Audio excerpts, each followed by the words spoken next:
ধলগড়ায় প্রধান সড়ক অবরোধ করার দৃশ্য।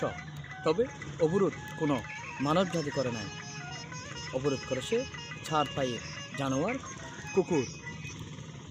দৃশ্যটি ধলঘাটার মহরিগুনাস্ত প্রধান সড়ক।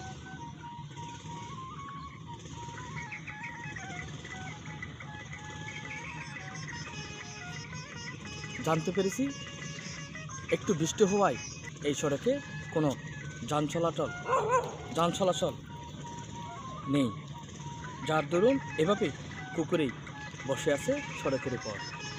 অনেকেই বইয়ে পাশ দিয়ে হেঁটে যাচ্ছে না, শুধু কুকুরের আক্রমণের বইয়ে।